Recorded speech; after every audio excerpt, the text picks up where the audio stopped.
پہلے supreme court پھر یہاں پھر سپریم کورٹ اور پھر یہاں، یہ بتائیے گا کہ آپ کی آج پٹیشن تھی پولیس کے اگینسٹ جو آپ کے خلاف ایف آئی آرز دی جا رہی ہیں اور Lahore high court Rawalpindi bench کا، اس کا کیا بنا؟ دیکھیں، پہلے تو چلے سے پہلے چلے سے 2 دن پہلے تک ہائی کورٹ میں جسٹس چودھری عبدالعزیز صاحب کی عدالت میں انہوں نے یہ بیان دیا تھا کہ ان پر کوئی کیس نہیں ہے۔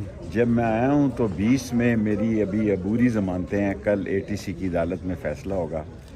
آج چودھری عبدالعزیز صاحب نے یہ فیصلہ دیا ہے کہ جتنے نام ان کے ضمنیوں میں جہاں جہاں ڈالے گئے ہیں اس کی لسٹ جو ہے وہ 15 دنوں کے اندر اندر پیش کی جائے۔ کم از کم اس میں مجھے یہ سہولت آج بڑی ملی ہے کہ مجھے پتہ لگ جائے گا کہ مجھے کہاں کہاں چلے کے دوران اور کس کس کیس میں ڈالا گیا ہے، کیونکہ میں نے موج کو دیکھا ہی نہیں جس میں مجھے کل بتایا گیا کہ میں دہشت گردی میں بھی مطلوب ہوں۔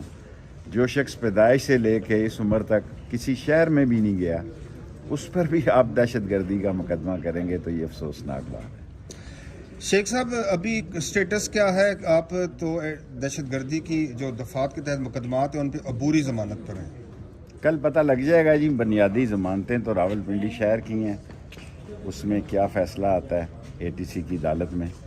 اور باقی جو کہہ رہے تھے ووٹ کو عزت دو، وہ بھی بلاول نے انوکھا لاڈلا سے چھین لیا ہے۔ شیخ صاحب، اور یہ روز کہتے تھے ووٹ کو عزت دو، کل ایبٹ آباد میں اس نے بھی کہہ دیا ہے کہ مجھے بھی عزت دو اور ووٹ بھی مجھے دو۔ شیخ صاحب، آپ نے کہا کہ آپ خاموش ہیں یا میاں نواز شریف تو آپ بولنا شروع ہو گئے۔ بس میں بھی اب آہستہ آہستہ بولنا شروع ہو گیا ہوں۔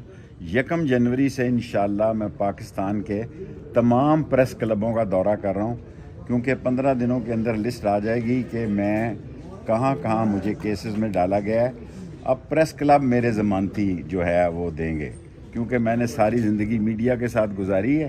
سو اب میں اسی پریس کلب میں جاؤں گا جہاں میرے پہ کیس ہوگا اور جہاں وہ ضمانتی کا انتظام ہے۔ آپ کے اگینسٹ اپوننٹ کا کہنا ہے، چھوڑو جی اپوننٹ، وہ کہہ رہے ہیں کہ آپ کو الیکشن میں کنٹیسٹ نہیں کرنے دیں گے، ایسی صورتحال ہے؟ اللہ کا فیصلہ ہے کون کنٹیسٹ کرتا ہے کون نہیں کرتا۔